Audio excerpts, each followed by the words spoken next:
Hello viewers, আসসালামু আলাইকুম। Welcome to my channel.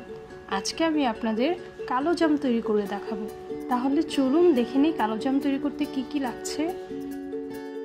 আমি এখানে 1 কাপের মতো ছানা নিয়েছি। 1 লিটার দুধের সাথে 4 টিস্পুন ভিনেগার মিশিয়ে আমি ছানাটা তৈরি করে নিয়েছি। আপনারা ভিনেগারের পরিবর্তে লেবুর রসও ইউজ করতে পারেন। একটা কথা মনে রাখবেন, ছানা পারফেক্ট না হলে মিষ্টি কখনোই ভালো হবে না। এখানে আমি 1/2 কাপের মতো গুঁড়ো দুধ নিয়েছি, 1/4 কাপের মতো ময়দা নিয়েছি, 1.5 টিস্পুন চিনি নিয়েছি, আর 1 টিস্পুনের চেয়ে একটু কম ঘি নিয়েছি। আর এই চিনিটা নিয়েছি আমি শিরার জন্য। এখানে আমি 2 কাপের মতো চিনি নিয়েছি আর 2টো এলাচ নিয়েছি। আর লাগছে 1/4 টিস্পুন বেকিং পাউডার। এখন আমি গুঁড়ো দুধ, ময়দা আর বেকিং পাউডারটা একসাথে একটু মিশিয়ে নিব। এখন আমি ঘিটা দিয়ে দিচ্ছি। গুঁড়ো দুধ আর ময়দার সাথে ঘিটা খুব ভালোভাবে মিশিয়ে নিতে হবে।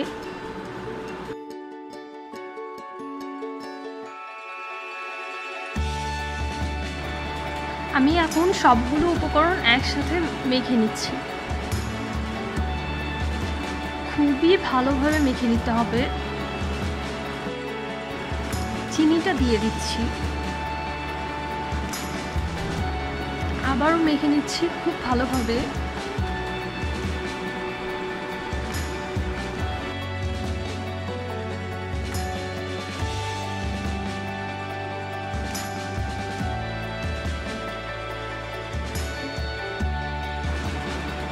এখন আমি একটু ফুড কালার ইউজ করছি।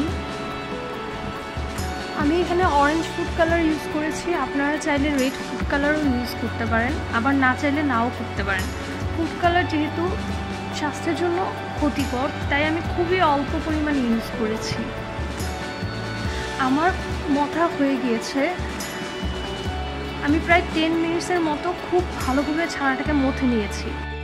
ছানাটি মিষ্টি বানানোর জন্য তৈরি কিনা সেটি বোঝার জন্য আপনারা হাতে অল্প একটু ছানা নিয়ে ছোট্ট একটা মিষ্টি বানিয়ে চেক করে নিতে পারেন। আপনাদের মিষ্টির গায়ে যদি কোনো ফাটল না থাকে তাহলে বুঝে নেবেন যে ছানাটি তৈরি হয়ে গিয়েছে। আপনাদের আর মথা লাগবে না। আর যদি দেখেন যে মিষ্টির গায়ে ফাটল দেখা যাচ্ছে তাহলে ছানাটি আরও কিছুক্ষণ মথে নেবেন। আমার ছানাটি মিষ্টি বানানোর জন্য পারফেক্টভাবে তৈরি হয়ে গিয়েছে।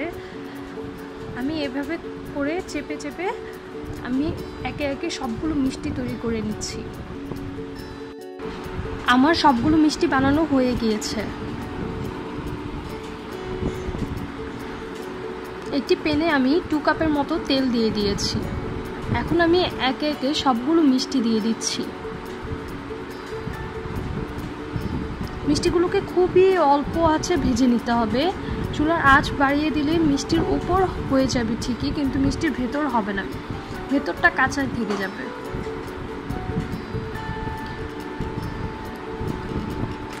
কিছুক্ষণ পর পর মিষ্টিগুলোকে উল্টে দিতে হবে।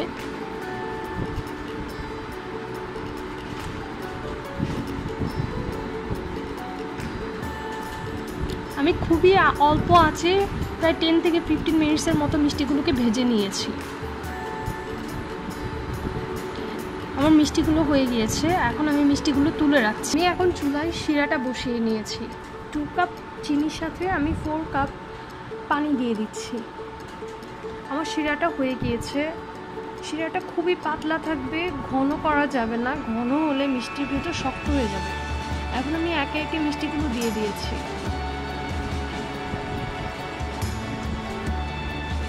আমি একটু ঢেকে দিয়েছি 10 মিনিটসের মতো। এভাবেই আমি মিষ্টিগুলোকে আবার একটু জাল দিয়ে নিব। 10 মিনিট পর আমি ঢাকনা তুলে নিয়েছি। আমার মিষ্টিগুলো হয়ে গিয়েছে। এখন আমি মিষ্টিগুলোকে ঢেকে এভাবেই আরও 2 আওয়ার্সের জন্য রেখে দেব। তাহলে মিষ্টির ভেতর খুব ভালোভাবে রস ঢুকে যাবে। আমার 2 আওয়ার্স হয়ে গিয়েছে। দেখেন আমার মিষ্টিগুলো ফুলে আরও ডাবল হয়ে গিয়েছে। মিষ্টিগুলোকে এখন আমি শিরা থেকে তুলে নিচ্ছি। আমি মিষ্টিগুলোকে পরিবেশন করে নিয়েছি। এই মিষ্টিগুলো খেতে কিন্তু দোকানের মিষ্টির চেয়ে কোনো অংশে কম না। আমি একটু কেটে দেখাচ্ছি, তা দেখেন। আমার রান্না যদি আপনাদের ভালো লেগে থাকে তাহলে প্লিজ আমার চ্যানেলটি সাবস্ক্রাইব করবেন। আর আপনাদের যদি কোনো কোশ্চেন থাকে বা কোনো কিছু বুঝতে কোনো সমস্যা হয় তাহলে অবশ্যই আমাকে কমেন্টে জানাবেন, আমি অ্যান্সার দেওয়ার চেষ্টা করব। থ্যাংক ইউ এতক্ষণ আমার সাথে থাকার জন্য। সবাই ভালো থাকবেন, আমার জন্য দোয়া করবেন।